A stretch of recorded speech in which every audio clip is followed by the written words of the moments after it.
आएंगे प्रभु जी कैसे आएंगे। कभी राम बन के कभी श्याम बन के कैसे आएंगे प्रभु जी कैसे आएंगे। कैसे आएंगे प्रभु जी कैसे आएंगे।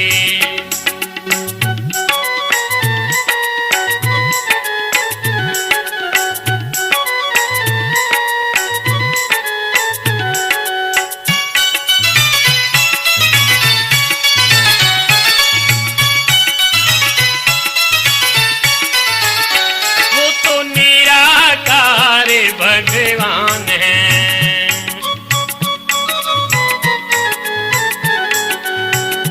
वो तो निराकार भगवान है। सर्वव्यापक व सर्वशक्तिमान है। साकार बन के लाचार बन के कैसे आएंगे प्रभु जी कैसे आएंगे। कभी राम बन के कभी श्याम बन के कैसे आएंगे प्रभु जी कैसे आएंगे। कैसे आएंगे प्रभु जी कैसे आएंगे।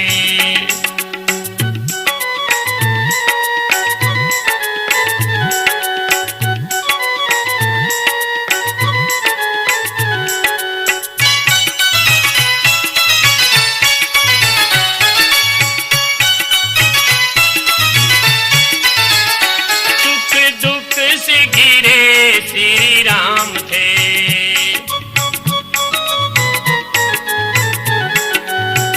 सुख दुख से घिरे श्री राम थे। मथुरा छोड़ के गए घनश्याम थे। सृष्टि करता हो के दुख भरता होने कैसे आएंगे प्रभु जी कैसे आएंगे। कभी राम बन के कभी श्याम बन के कैसे आएंगे प्रभु जी कैसे आएंगे।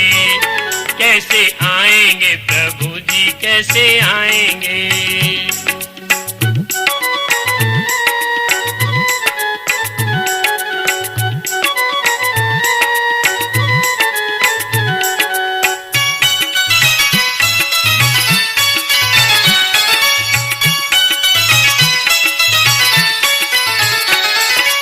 अजर अमरी अभय है अजन में।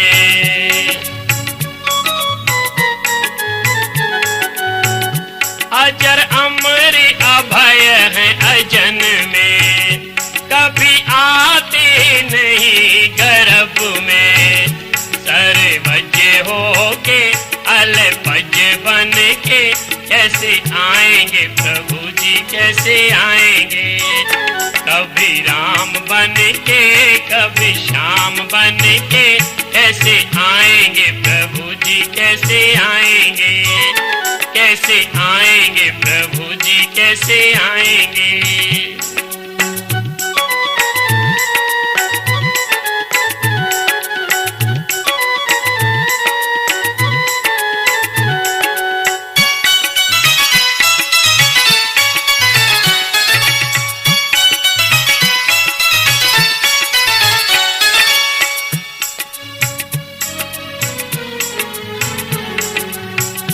सच्चिदानंद स्वरूप सर्वेश्वर।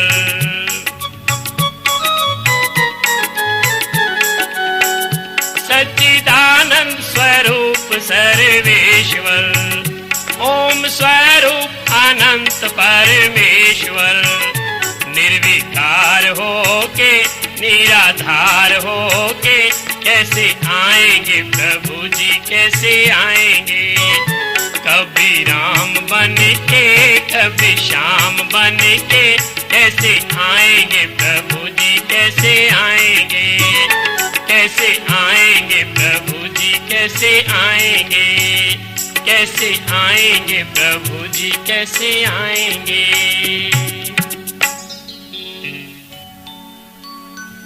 जिसे आप भगवान समझे बैठे हो वह भगवान नहीं है और जिस विधि से उसकी उपासना कर रहे हो वह भी ठीक नहीं है। अतः उसे पहचानने की कोशिश करें।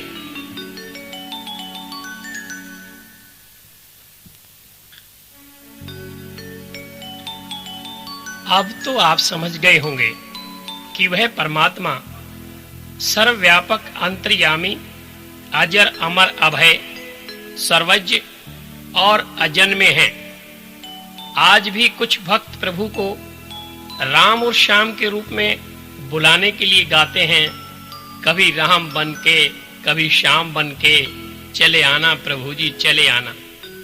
बुद्धि से थोड़ा सा भी विचार कर लें तो समझ सकोगे कि प्रभु गर्भ में आकर के बेबस, लाचार, दुखी और अल्पज्य हो जाएंगे। भला ऐसे कैसे हो सकता है? आप जीवन भर गाते रहिए, वे इस रूप में कभी नहीं आएंगे।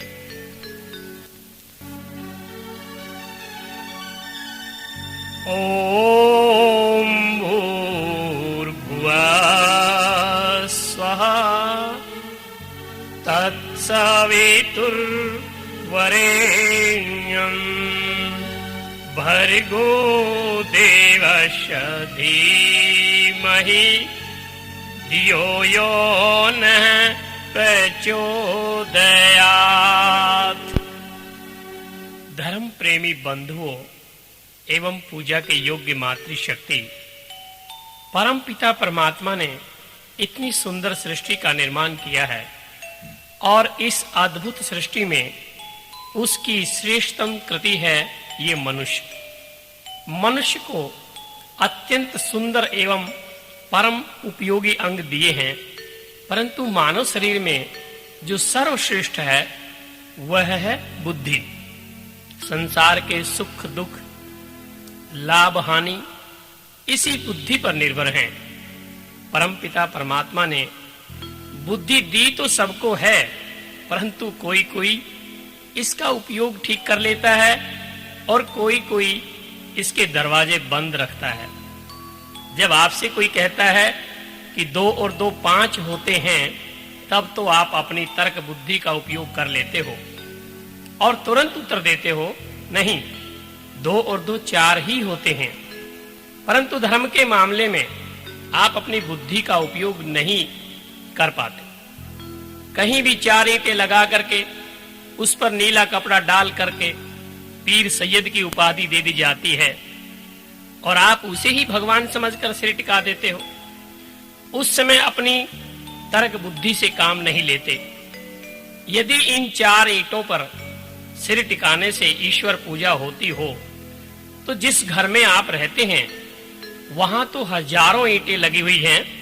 अतः प्रभु को पहचानने के लिए, धर्म को जानने के लिए अपने कर्मों को करते समय अपनी बुद्धि का प्रयोग अवश्य करिए। इस तर्क बुद्धि को खोलने की चाबी महर्षि दयानंद सरस्वती, जो कि आर्य समाज के संस्थापक थे, हमें देकर गए हैं। उनके लिए 2 शब्द कहना अपना कर्तव्य मानता हूं। मैं उनका ऋणी हूं, कृतज्ञ हूं।